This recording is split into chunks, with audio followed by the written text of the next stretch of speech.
semua, saya Mariam Salsabila dari kelas 3KA. Hari ini saya nak ulas tentang satu buku yang bertajuk Hero. Buku ni ditulis oleh Hidayat Ashraf dan diterbitkan pada tahun 2017. Hero ni sebenarnya adalah satu gelaran yang diberi oleh penduduk kota raya Angsana. Sebab hero ni dia macam wira yang pada waktu malam dia akan keluar dan dia akan membanteras jenayah waktu tu.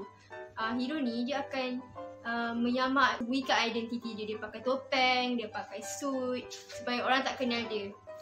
Jadi hero ni dia dah muncul dah 2 tahun dah. Dan sejak 2 tahun tu kadar jenayah dekat kota raya Angsana ni dah menurun. Baik hero ni ialah seorang lelaki yang bernama Amir Fahim ataupun nama panggilannya adalah Afam.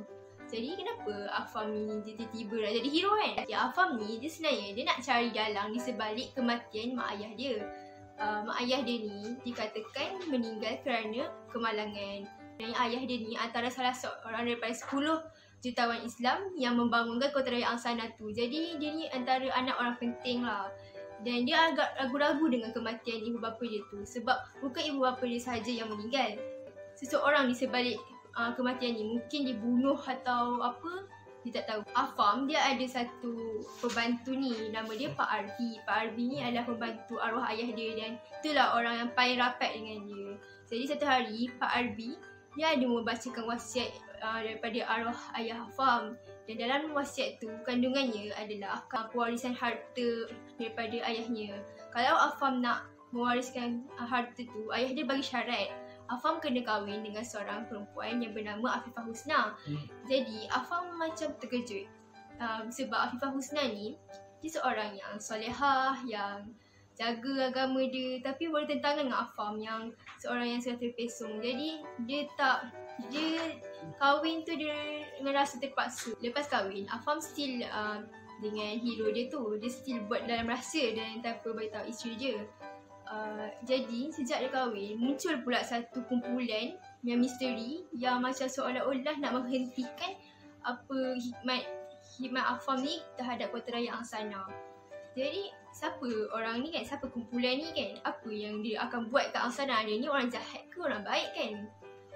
Jadi sampai bila hero ni akan jadi rahsia? Kalau korang nak tahu, korang kenalah baca buku ni. Pengajaran yang saya dapat daripada cerita ini ialah kita perlulah mempertahankan hak kita, maruah keluarga kita, dan kita perlu bersedia melawan ancaman yang akan datang.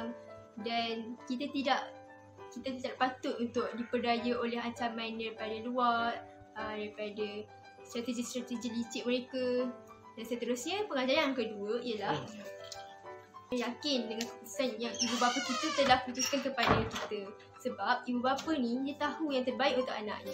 Ketiga pula, kita janganlah terlalu berasa selesa dengan apa yang ada sekarang ni. Kita perlu sentiasa mempunyai strategi jika ada apa-apa kemalangan yang berlaku. Contohnya, kita rasa negara kita aman sekarang ni, tetapi kita tak tahu apa musuh negara kita sedang merancang. Jadi kita perlu bersedia untuk menghadapi apa-apa ancaman dan kita perlu berfikir tentang apa yang kita buat ni, apa yang akan memberi kesan dalam jangka masa yang panjang. Selain itu, kita perlu sentiasa menegakkan kebenaran. Walaupun kebenaran tu ramai orang sanggah, walaupun semua satu dunia dah buat benda yang salah, tapi kalau kita yakin kebenaran tu, kita perlulah menegakkannya. Itulah tandanya kita memang orang yang bukan hanya sekadar hamba kepada standard sosial yang ada. Apa yang cerita ni memberi kesan kepada saya ialah, dan dalam cerita ni watak-wataknya sangat ada sisi-sisi positif mereka dan saya boleh ambilnya sebagai pengajaran dan saya rasa terinspirasi dengan setengah watak yang ada. Jadi saya akan berusaha untuk menjadi lebih baik setiap hari. Membaca ialah upaya merekuk makna ikhtiar untuk memahami alam semesta. Itulah mengapa buku disebut sebagai jendela dunia yang merangsang fikiran agar terus terbuka. Bismillahirrahmanirrahim. Assalamualaikum warahmatullahi wabarakatuh dan selamat sejahtera. Nama diberi Alinda Mia binti Asnuri. Saya dari Sekolah Menengah Kebangsaan Taman Desa 2. Hobi saya ialah menyanyi, melukis dan juga membaca buku. Sebelum hujah diperkukuh bukti, sebelum bibir mengorak bicara, izinkan saya menyatakan mauduk dan sesi buku saya pada hari ini yang berjudul Memupuk Kecekapan Kewangan yang ditulis oleh Kim Byung Ah dan diterbitkan oleh Anjong Taipan Sdn Bhd pada Januari 2014. Berdasarkan buku yang saya kaji, cerita ini bermula apabila kedua ibu bapa Iji dan juga Yomshim harus pulang ke kampung kerana orang tua mereka jatuh sakit. Ibu telah pun mengamanahkan sepucuk surat dan juga sejumlah wang kepada Iji kerana Iji merupakan seorang yang sangat berhati-hati ketika membelanjakan wang, manakala kakaknya pula merupakan seorang yang sangat boros. Malangnya, semakin hari demi hari, Iji mendapati bahawa wang mereka telah pun berkurang secara mendadak. Dan setelah ditanya berkali-kali kepada kakaknya, akhirnya Yongshim pun mengaku bahawa dia telah pun membeli beg, kasut dan juga baju edisi terhad.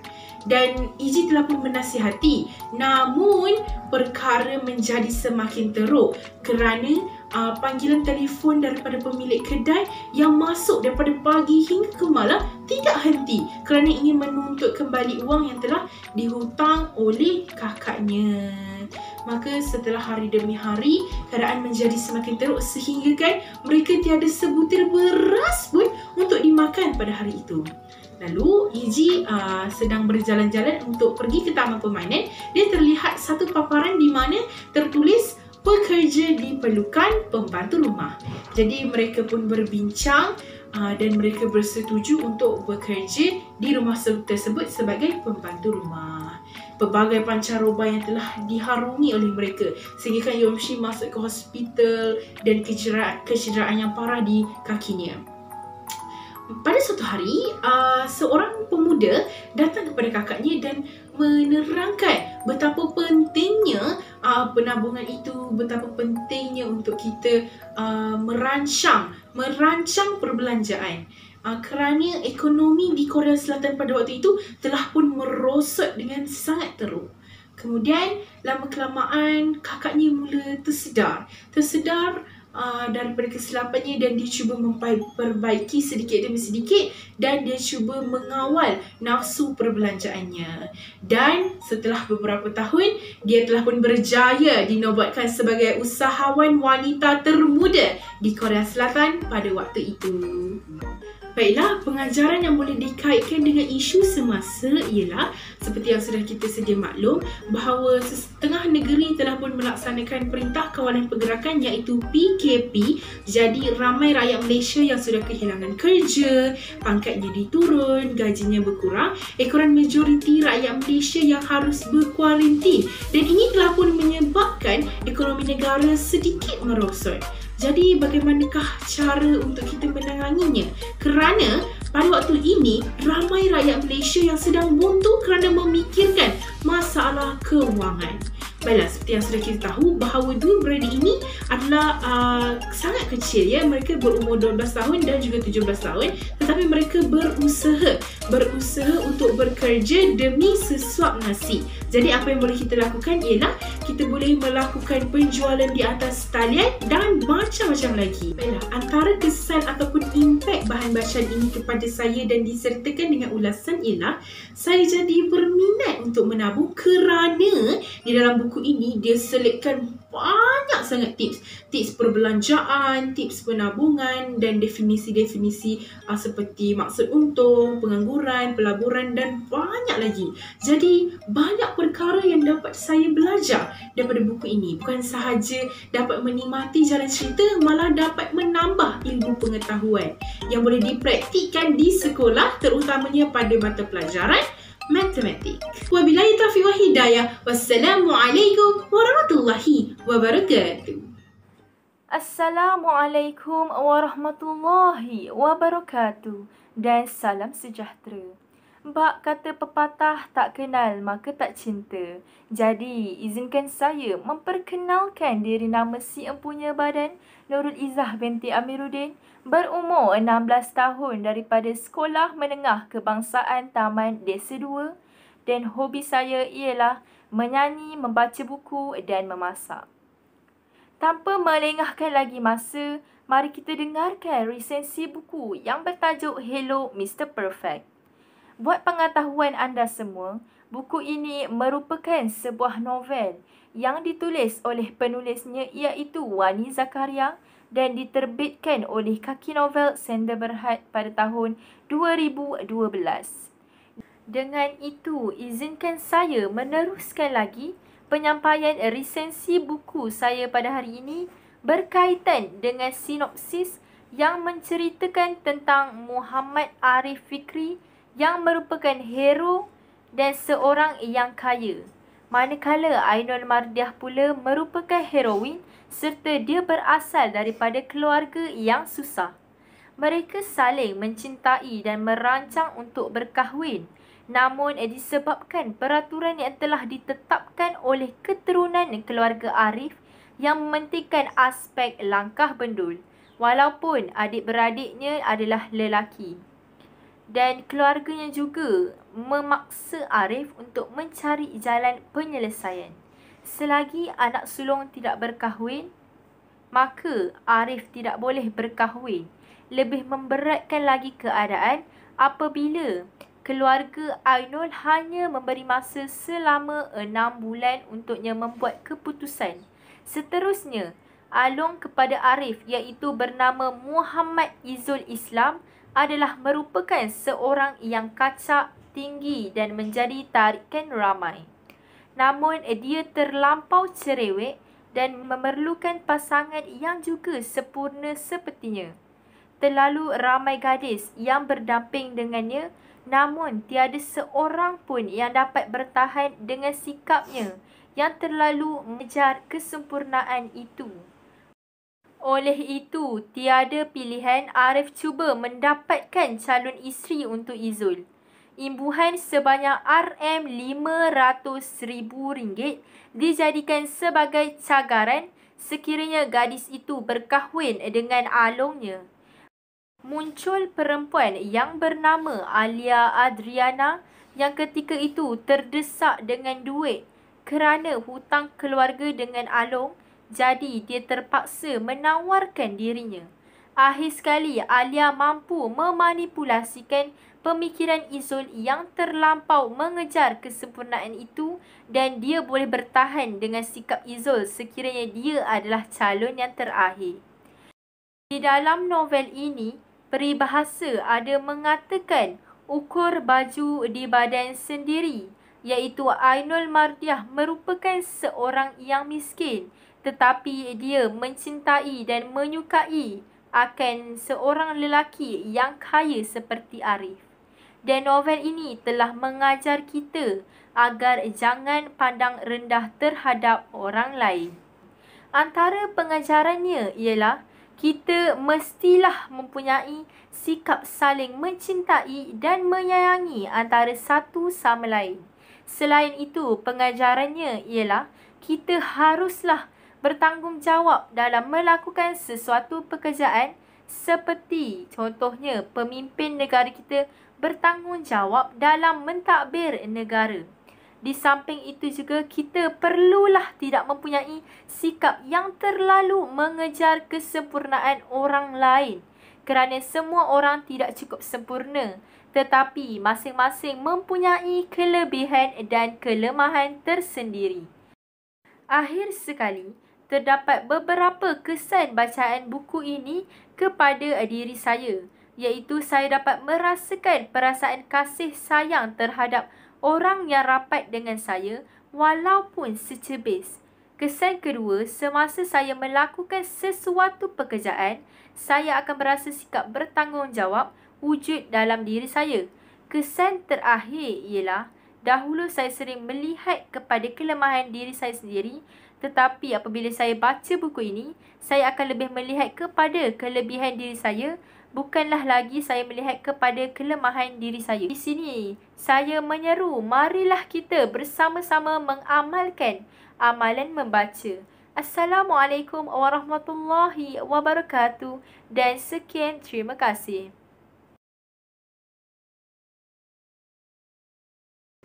Pucuk manis permata budi, pucuk purut digetus rusa.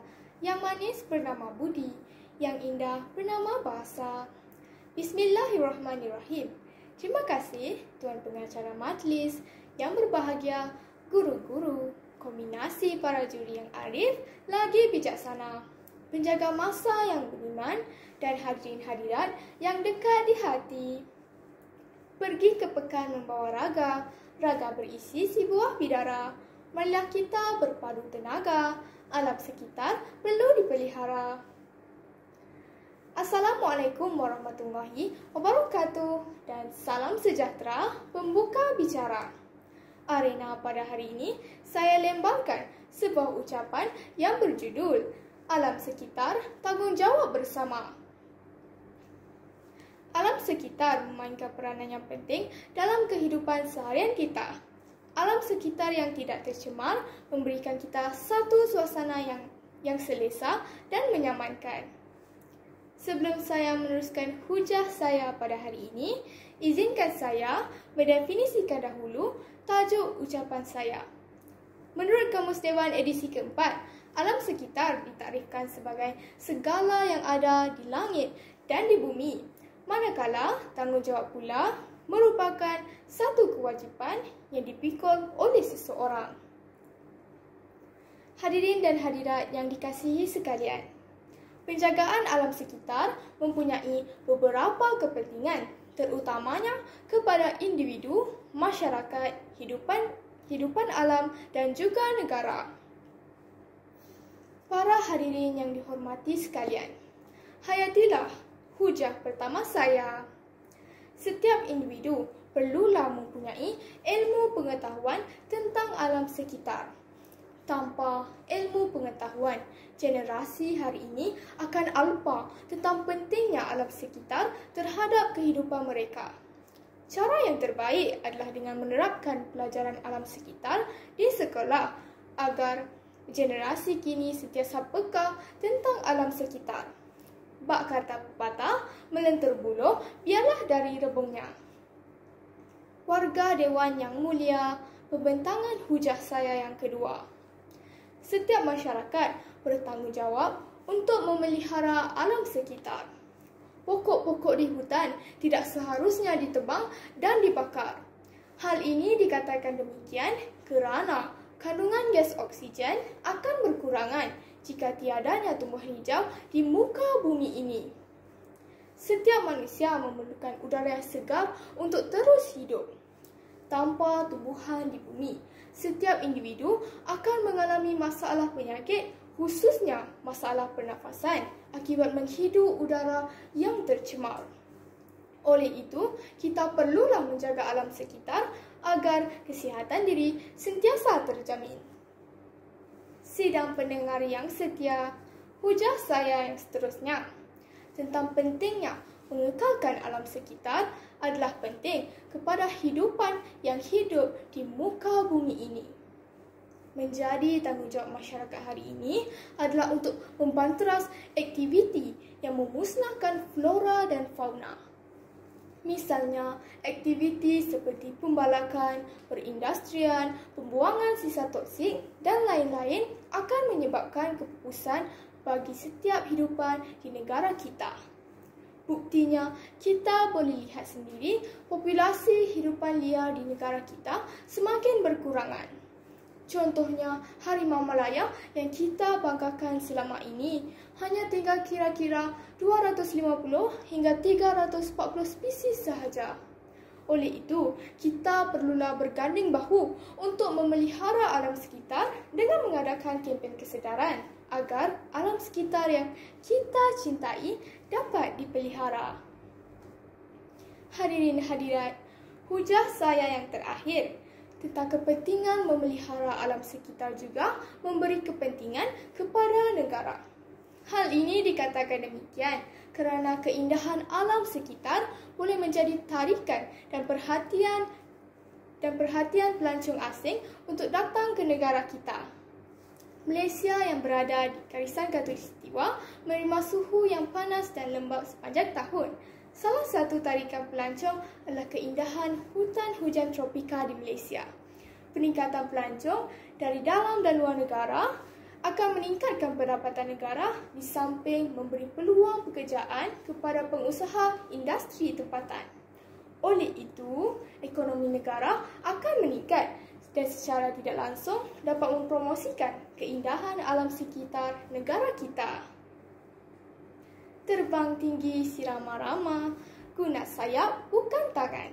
Alam sekitar tanggungjawab bersama, bersatu menuju kejayaan dan kegemilangan.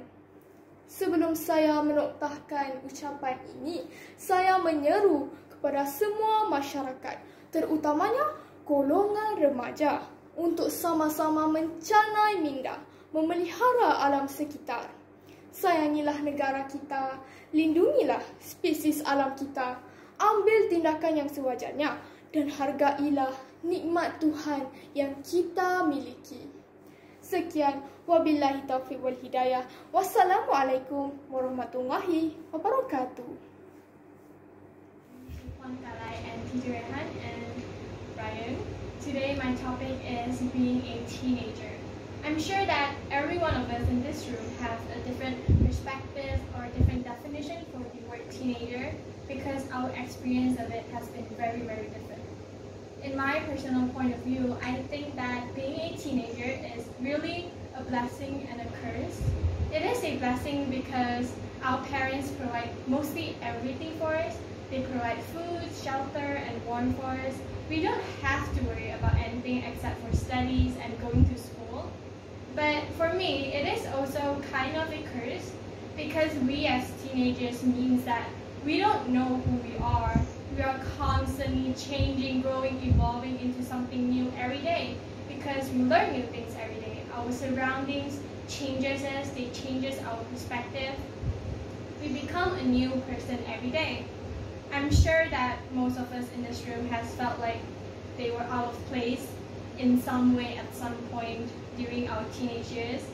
And that is because we were all struggling to fit in, struggling to find our place in this world.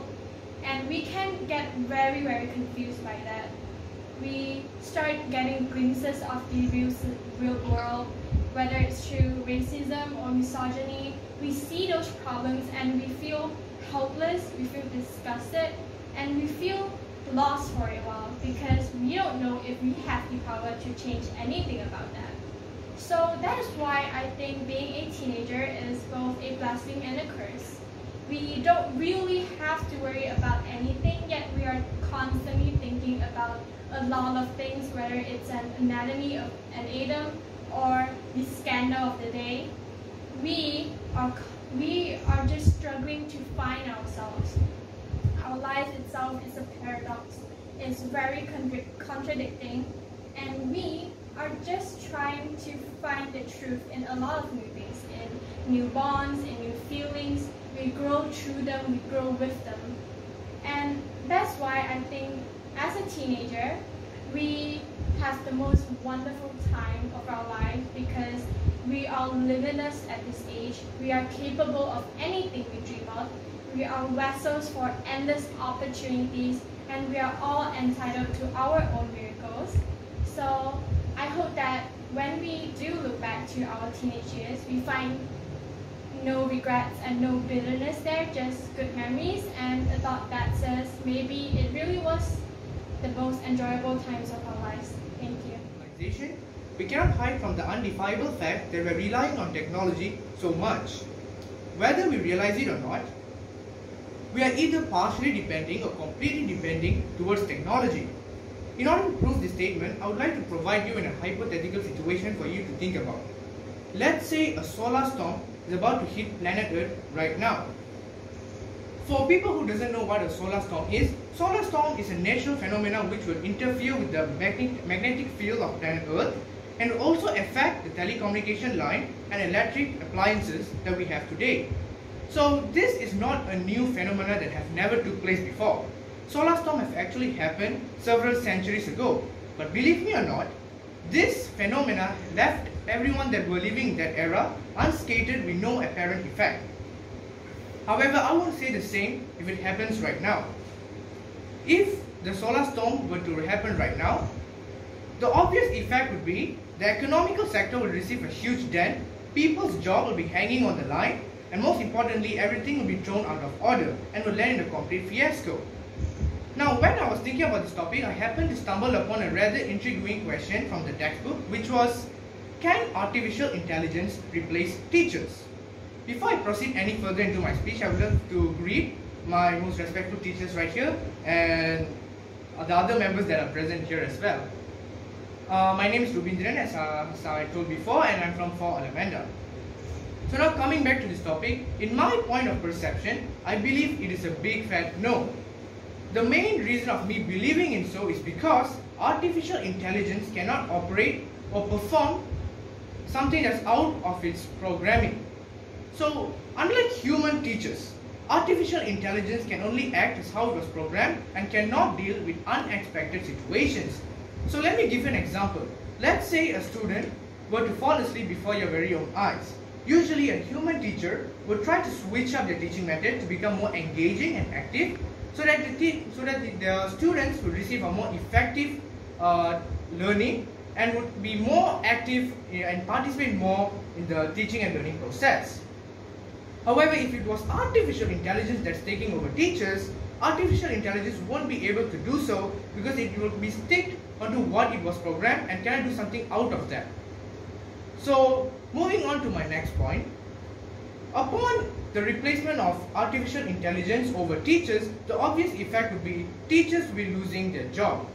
And in this issue, this does not only involve one or two individuals, but it actually involves hundreds, if not thousands of people out there. So, if some people might rebut saying that, okay, if artificial intelligence were to replace teachers, new job opportunities would be formed. But the thing is, for people to actually adapt to this new norm and change their career from teaching to programming, it will take a huge amount of time, and it will be really, really hard for some people to even adapt. So therefore, suicidal rate might even increase. And the young generations that were so passionate in becoming a teacher would have to just throw their dreams into the dustbin. So with that said, that's my point. I believe that although artificial intelligence can be beneficial at times in the educational field, I definitely do not agree with the idea of artificial intelligence completely taking over the teacher's profession. With that said, I would love to end my speech. Thank you for lending me. Bismillahirrahmanirrahim. Assalamualaikum warahmatullahi wabarakatuh. Yang dihormati barisan guru-guru, rakan-rakan dan para juri yang saya sangat kasih sekalian. Alhamdulillah, bersyukur kepada Ilahi kerana saya dapat berada di sini untuk mengkongsikan kepada anda semua tentang kisah kebijaksanaan Rasulullah SAW. Pada saat pasukan Muslim berserta dengan Rasulullah dan para sahabatnya datang ke kota untuk menakluti kota Mekah, orang-orang musyrik dan kaum Quraisy sangat ketakutan sehingga tiada seorang pun yang berani memperlihatkan batang hidungnya untuk melawan dengan pasukan Muslim yang langsung dipimpin oleh Rasulullah SAW. Orang musyrik ataupun kaum Quraisy yang terbanyak dipukul adalah Abu Sufyan. Abu Sufyan ialah seorang pemimpin kaum kafir dan beliau ialah bangsawan terhormat. Beliau selalu dan amat disanjungi oleh rakyat-rakyatnya. Namun saat peristiwa itu berlaku, beliau tidak dapat berbuat apa-apa dan tidak berani untuk keluar dari rumahnya. Namun saat peristiwa itu berlaku, Nabi Muhammad SAW sangatlah bijaksana. Beliau berkata, saat beliau melangkahkan kakinya pergi ke Masjidil Haram untuk meruntuhkan bahala-bahala di Kaabah, beliau berseru, barang siapa yang masuk ke Masjidil Haram dan masuk ke rumah Abu Sufyan akan lindunginya. Selepas mendengar seruan Nabi Muhammad SAW, Abu Sufyan merasa bangga kerana rumahnya disamakan dengan Masjidil Haram. Beliau tidak perlu lagi malu di depan rakyat-rakyatnya kerana beliau merasakan rumahnya disamakan dengan Masjidil Haram. Dan akibatnya seketika itu juga putra ataupun anak lelaki kepada Abu Sufyan, iaitu bernama Muawiyah, beliau pun masuk ke dalam agama Islam. Tetapi Abu Sufyan dan isterinya tidak bersedia untuk menerima agama Islam. Beliau meminta waktu untuk berfikir. Sedangkan orang Quraisy dan kaum musyrik semuanya sudah berbondong-bondong untuk masuk ke agama Islam. Dan beliau meminta waktu selama seminggu sahaja. Kata Rasulullah, jangan seminggu. Apakah seminggu terlalu lama? Kata Abu Sufyan dengan terkejut. Tidakkah satu minggu itu cukup untukmu? Sekarang aku akan berikan selama 2 bulan untuk kamu dan isterimu berfikir secara leluasa. Bercakaplah panjang lebar Rasulullah SAW dengan Abu Sufyan. Demikian kisah kebijaksanaan Rasulullah SAW dalam menyikapi sesuatu persoalan. Walaupun posisinya sudah di atas dan berkuasa, tetapi beliau tetap bijaksana dan adil dalam menyikapi sesuatu persoalan ataupun tindakannya. Semoga kita semua ataupun semoga penonton-penonton yang tengok video saya ni, kita dapat intisari dari kisah di atas. Itu sahaja daripada saya. Sebelum saya mengakhiri cerita saya, marilah kita bersama-sama berselawat ke Nabi Muhammad SAW. Sallallahu ala Muhammad, sallallahu alaihi wasallam, sallallahu ala Muhammad, sallallahu alaihi wasallam. Ya Nabi, salam alaika. Ya Rasul, salam alaika. Ya Habib, salam alaika. Salawatullah alaika. Sekian, wabillahi taufiq wa hidayah. Wassalamualaikum warahmatullahi wabarakatuh. Saja keberanian. Karya Putra Muhammad Amsyar.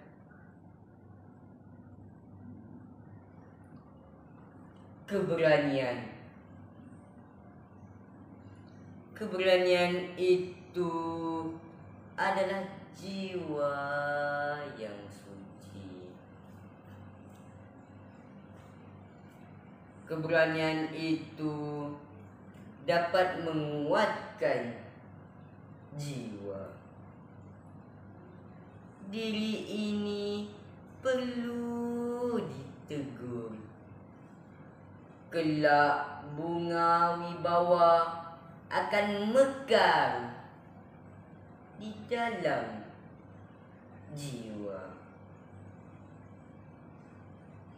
Setelah itu lahirlah rasa bertanggungjawab, sangat bermaruah, kecemerlangan hidup. Lahirlah juga kematangan yang luar biasa, pengorbanan yang luar biasa.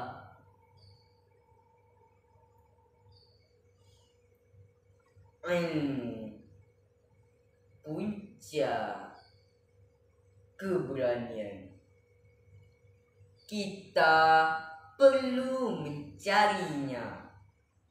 Tiada ilmu, keberanian itu tidak disemai di dalam jiwa. Mencuba tak kenal malu demi masa hadapan yang lebih cemerlang. Berani biar bertempat, takut pula arwah tergadai. Berani biar berilmu agar menjadi tauladan masyarakat. Jangan takut melanggar pantang. Jikalau pantang menghalang kemajuan. Menegur siapa yang salah, bersuara lantang menyentak diri. Telinga mendengar, akal berfikir, hati mesti menerima dari hati menusuk ke kalbu. Keberanian itu tampaknya gerun jika bersama ketegasan, tetapi tidak ada luar biasa di situ jika keberanian tidak sebati dengan sifat keikhlasan dan keimanan di dalam diri. Wahai orang yang bijak pandai,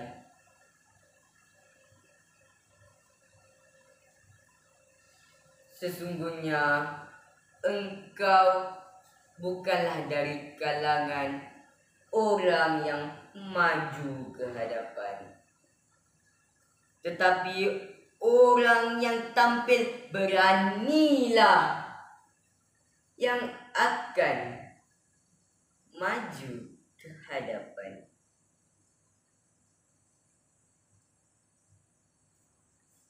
Sekian, wabillahi taufiq wal hidayah. Wassalamualaikum warahmatullahi wabarakatuh. Assalamualaikum warahmatullahi wabarakatuh. Berdirinya saya di sini untuk mendeklamasikan sebuah sajak yang bertajuk Ibuku.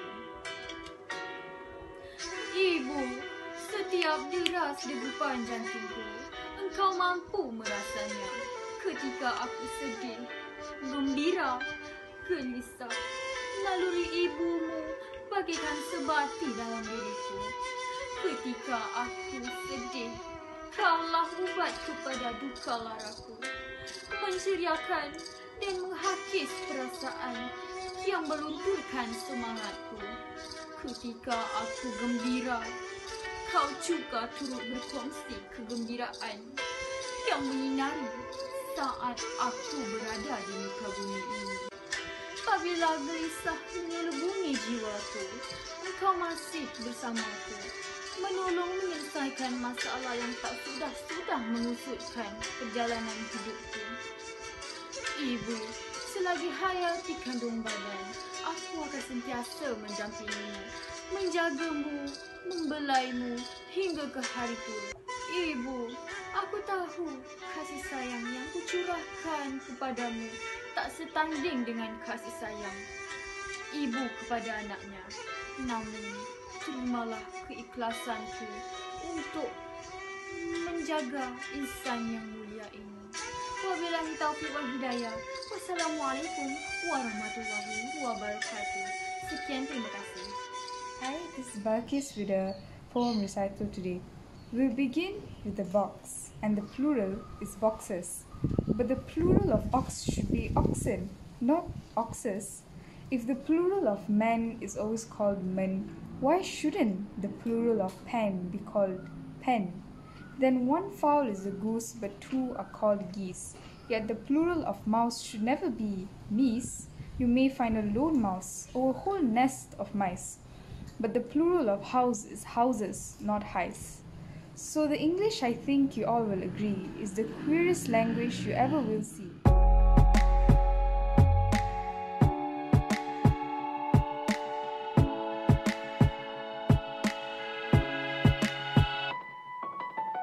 I'll smile, I know what it takes to fool this town. I'll do it till the sun goes down and all through the night time. Oh yeah, I'll tell you what you wanna hear. Keep my sunglasses on while I shed a tear. It's never the right time. Yeah. I put my armor on so you are strong I am. I put my armor on, I'll show you that I am. I'm unstoppable. I'm a Porsche with no brakes. I'm invincible. Yeah, I win every single game. I'm so powerful. I don't need batteries to play. I'm so confident.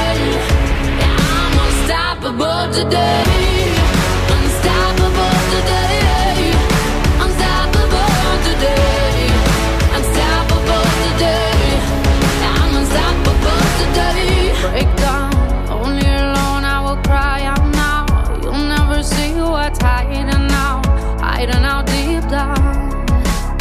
Yeah, I know I've heard that to let your feelings show is the only way to make friendships grow, but I'm too afraid now. Yeah, I put my arm around, show you how strong I am. I put my arm around, I'll show you that I am. I'm unstoppable. I'm a Persia with no brakes. I'm invincible. Yeah, I win every single game. I'm so powerful. I don't need batteries to play. I'm so confident.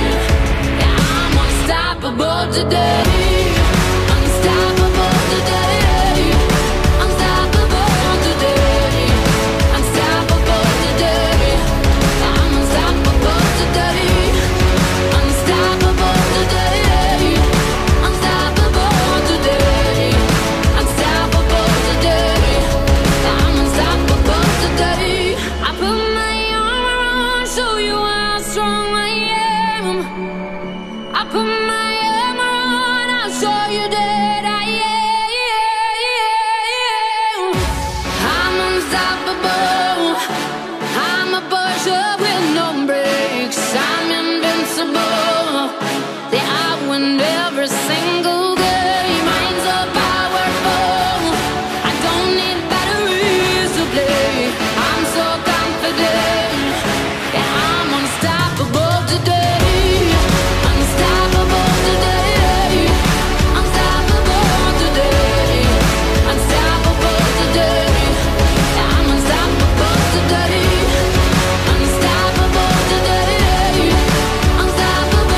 today. Unstoppable today.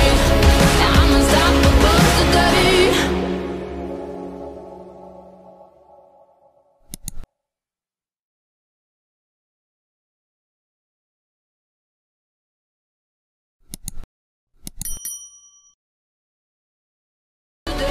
unstoppable today. Unstoppable today. Yeah, I'm unstoppable today. Unstoppable today. Unstoppable today. Unstoppable today. Yeah, I'm unstoppable today. Put my arm around, show you how strong I am. I put my arm around, I'll show you that I am. I'm unstoppable. I'm a Persia with no brakes. I'm invincible. Yeah, I win every single game. I'm so powerful. I don't need batteries to play. I'm so confident. Yeah, I'm unstoppable today. Unstoppable today. Unstoppable today. Unstoppable today. Yeah, I'm unstoppable today. Break down, only alone I will cry out now. You'll never see what's hiding out deep down. Yeah, I know I've heard that to let you feel